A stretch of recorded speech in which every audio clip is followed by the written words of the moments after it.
studies, we really never thought that, first of all, water existed that deep. Now, of course, we're doing the North Pole Inner Earth expedition, and we are going off of Dr. Weissession's work that shows that there is an ocean underneath the Atlantic Ocean that is the size of the Arctic Sea. This is a big body of water, and what they picked up actually was the damping of the waves crashing against an inner shore, and that's remarkable. And the information was recovered because they examined 600,000 seismograms, and when they did this, that's when it revealed that this ancient body of water was there. I'll put this up there so you can have that link.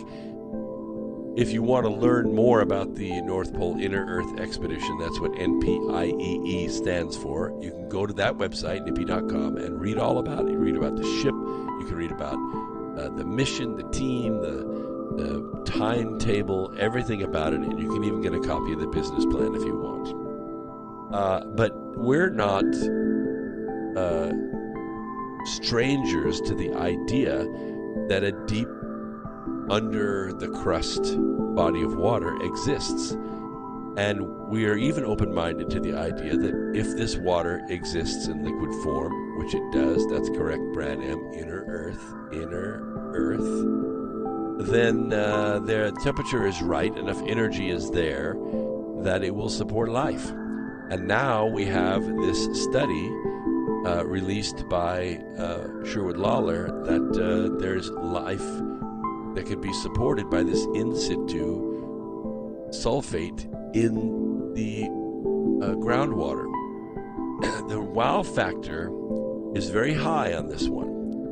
It's one of the researchers from Long Island from the University of Alberta said this: if geological processes can naturally supply a steady energy source in these rocks, the modern terrestrial subsurface biosphere may expand significantly both in breadth and depth.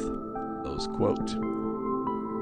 Not only does that mean Earth's potential habitable areas could be a whole lot bigger, given comparable billion-year-old rocks made up about half of Earth's continental crust, it could also mean that the planetary habitability on the other worlds might be wider than we thought, like Mars, like Enceladus, like Titan, these underground situations where liquid water, maybe not the kind of water that we're used to seeing on this planet, is capable of supporting life.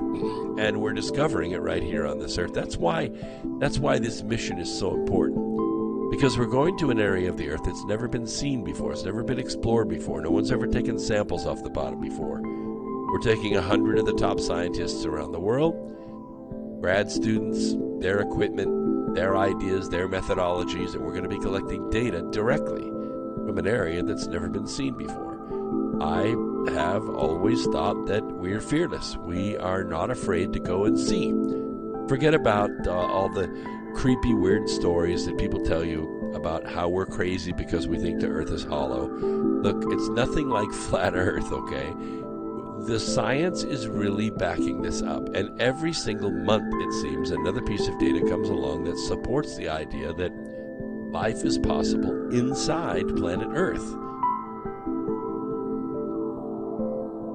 If this can work on ancient rocks on Earth, then similar processes could make the Martian subsurface habitable. In fact, I would say Earth is a very rare planet in the sense that we can actually survive with no shelter on the surface. We can walk the forests, we can walk the deserts, we can sail the seas. You can't do that on other worlds. Other worlds, the best way to live on those planets, because they don't have atmospheres, they don't have magnetospheres to protect themselves from solar radiation, is on the inside. But I could tell you, if I was anywhere in this solar system for any length of time, I don't care if it's a moon of Saturn or Jupiter or Mars or another planet, I would be aspiring to come to the little blue world in the third orbit. I'm just saying, Earth is a great planet, and good planets are hard to come by. Now, we haven't found any actually living microbes, they say, in the ancient underground water yet, but it doesn't mean that they can't exist. On Earth, or anywhere else for that matter, with the more ancient pools that we find, the closer we could get. Doesn't mean that they're all sterile. We still need to determine what the distribution of ancient waters are on Earth. We just happen to be luck out on this one because we have a deep metal mine a couple of miles deep, and we're able to take advantage of that mine being there, so that the scientists don't have to drill from the surface. They could go down in the mine and drill from there, and that's exactly what they did. So it's a great idea. It cuts out a lot of money and takes advantage of position. And how any life we might find in these isolated waters is the same or different than other microbial life found, for instance, in the hydrothermal vents on the ocean floor. The only thing that everyone should be worried about is what happens if microbial life is discovered. It is sampled and taken to a lab somewhere on the surface, and it gets out. And here we have a microbe that's billions of years old, for which maybe no form of life on Earth has a natural defense to it. See, we are, hundreds of thousands of generations old, and our immune systems and our DNA is basically a train wreck of various viruses that we've been exposed to over our existence. Those pieces and fragments of those viruses and the DNA that makes those viruses is scattered throughout our DNA. Now, it's a lot of junk DNA, yes, but there's a lot of reverse transcription errors that go on there, and a lot of things get hidden and unexpressed. But some of these microbes impacted life severely and caused tremendous loss of life or mutations. But the point is that humanity survived. Why? Because we are the cure. We always have been the cure. The only time we have a hard time, the only time we have difficulties, is when somebody with the skills goes in and manufactures a virus that nature would not have created.